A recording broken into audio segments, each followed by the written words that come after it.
Something that's kind of underrated in the travel industry as far as topics that we discuss is travel burnout, and what that feels like, how to combat that, how to prevent it. So let's talk about it here. I feel like I'm at a good place to talk about travel burnout now because I feel like I'm coming out of it, or I'm like healed from it, so to speak. Obviously, you guys, like, this is such a privileged conversation to be having. Like, oh, I traveled too much, I'm burnt out. So please know I recognize the privilege that is in this conversation.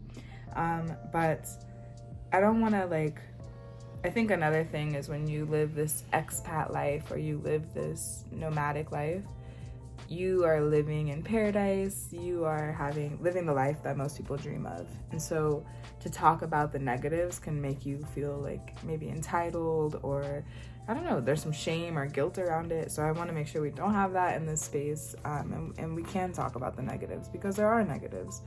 And yes, I understand that these are privileged problems, but they're still problems, right?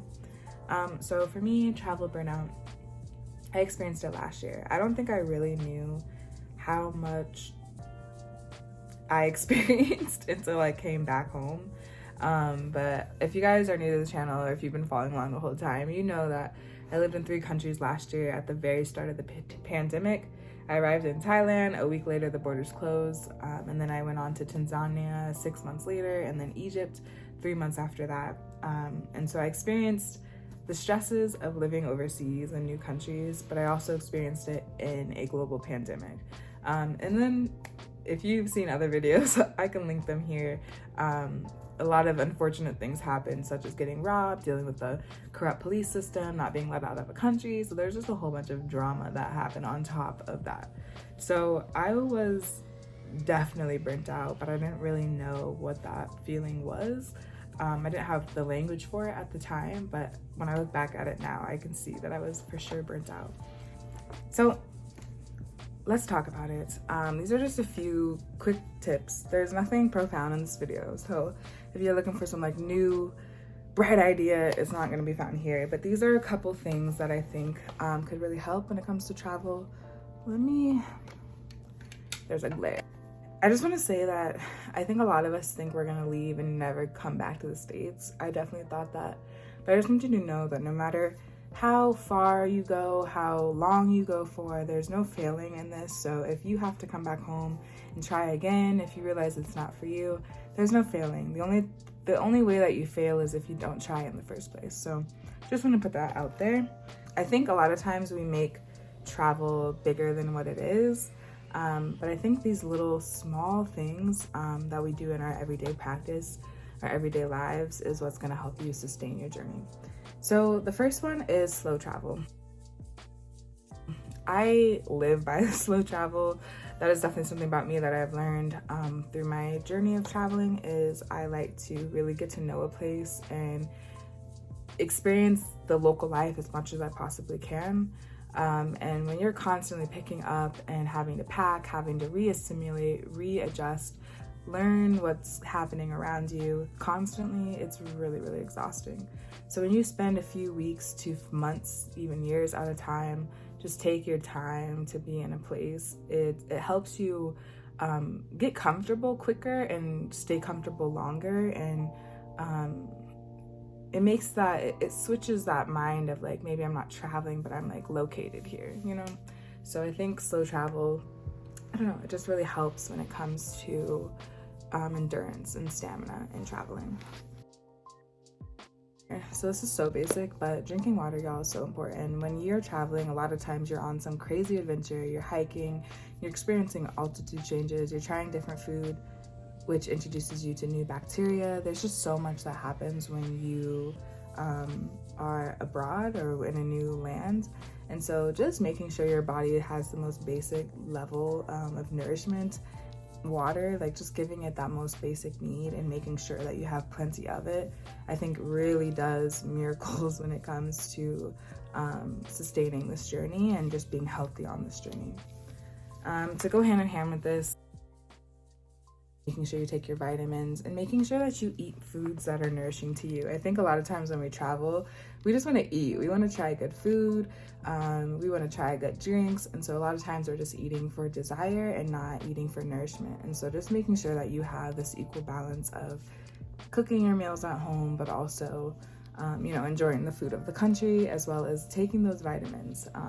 When I travel, I always like to up my vitamin C, up my zinc, especially when I'm getting on planes or buses. I make sure to really take that the next day or a couple days before. This one I think is kind of a different one, but writing and journaling. I think when you're experiencing all of these experiences and you don't have an outlet for them, a lot can happen in your mind.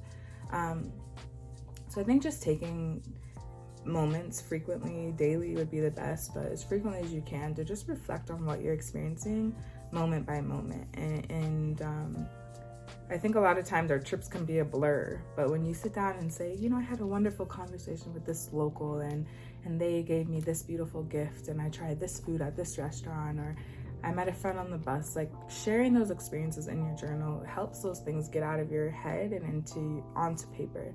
I think for me, when I'm traveling, when I have too much in me, when I'm planning, when I'm reminiscing, when I'm just trying to be where I'm at, I can start to really experience mental fatigue.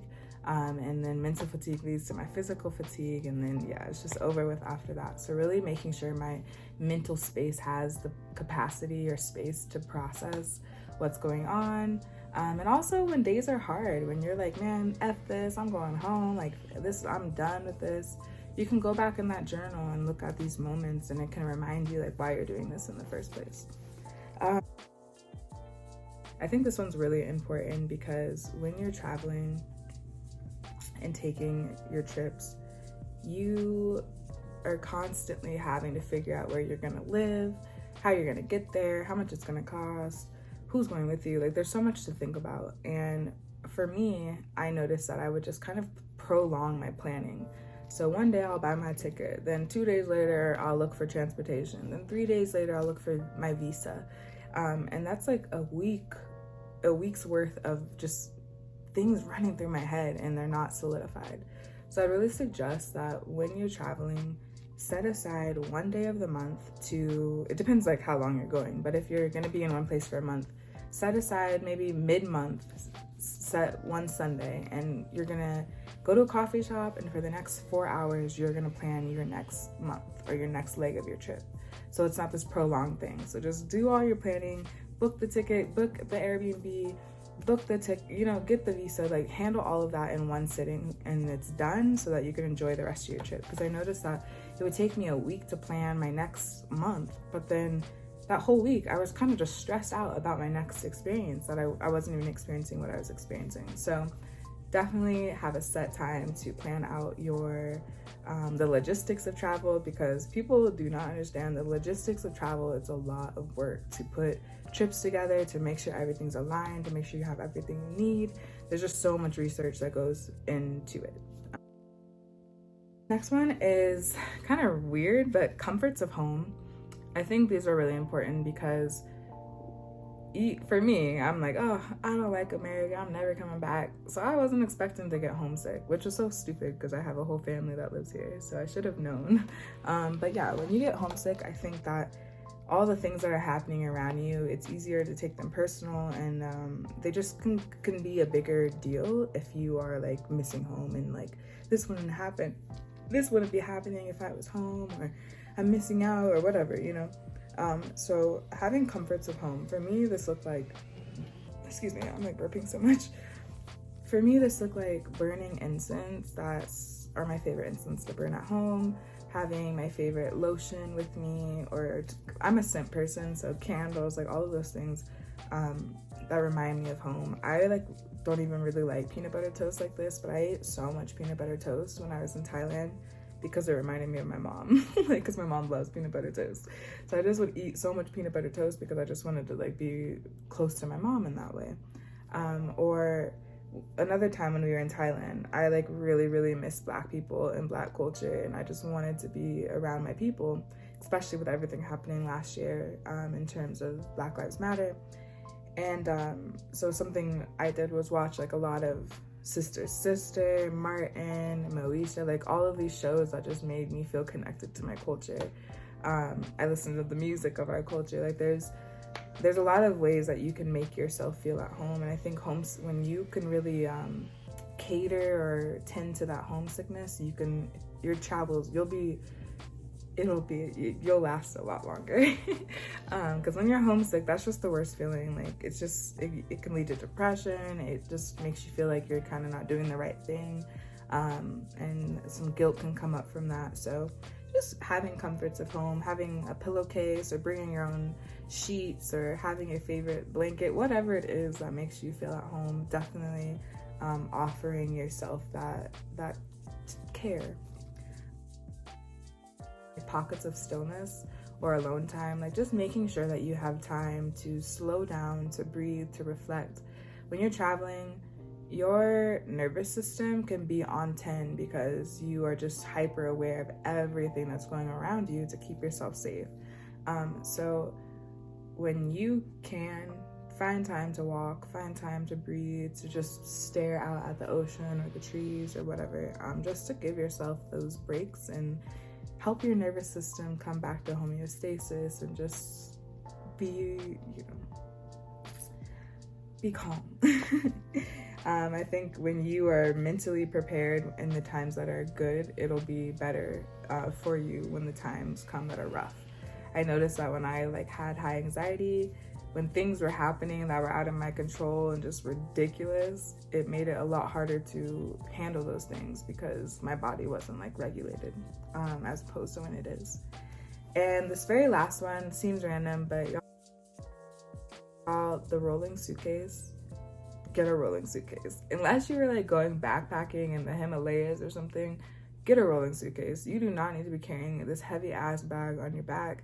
I learned the hard way. I really struggled, and y'all, I'm the bag lady. I'm an overpacker for sure. I'm really trying to work on it, but it might just be who I am. I like to be prepared. But the rolling suitcase just will change your life, because I was walking around with this heavy backpack, just a dreaded travel day. Travel day just took so much out of me, and it made me not want to keep going, because I'm man, my back's gonna hurt for days. It's embarrassing having all this stuff, being it's just exhausting. So when I switched mid-trip, I switched to the rolling suitcase, and I got the one with the little 4 wheels, so you can just do, and I put up my other bag on top, and yeah, it changed my game. So I will never go back to the backpack unless, like I said, I'm on a backpacking trip. Maybe Europe, because they do have a lot of cobblestone roads and stuff, which can make it hard. But I feel my grandma, when I went on a backpacking trip to Europe with my grandma a few years ago, and we were in Italy, and she had a rolling backpack, and it was fine. So you can even do it there, honestly.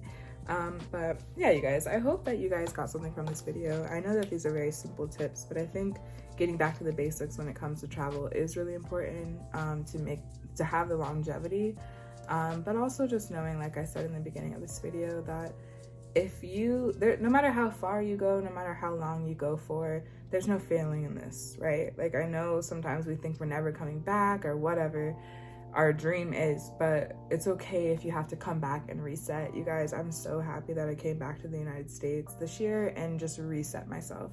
Now I feel like I can travel, I can really explore this world, but if I would have kept going, I could have fallen into a depression. I feel like I would have gotten sick.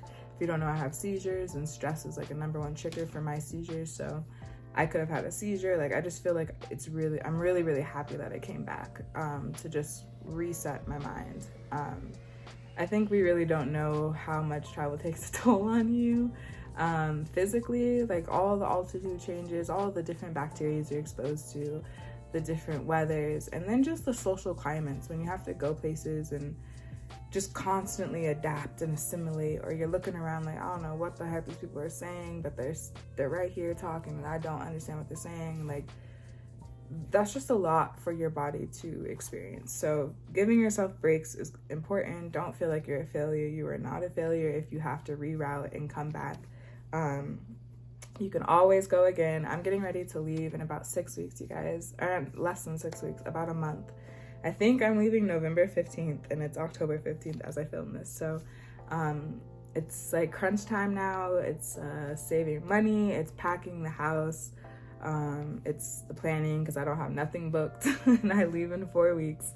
But yeah, thank you guys for watching. I hope that this was informative for you, or just hope it made you think about how you can sustain your travels. If you have any suggestions about what you're doing to last longer on the road, please let us know below, because I'm definitely looking for more tricks and just advice for this time around. I hope to be gone longer than what I was last year. So I am, just really excited for the videos that are coming. You guys can definitely expect how my kind of process for moving abroad, and then just my whole journey to my relocation. But thank you guys once again for watching. Don't forget to comment, like this video, share it, that really helps, and turn on the bell so you can get notified when I post again. And peace, y'all. Thank you for watching. Bye.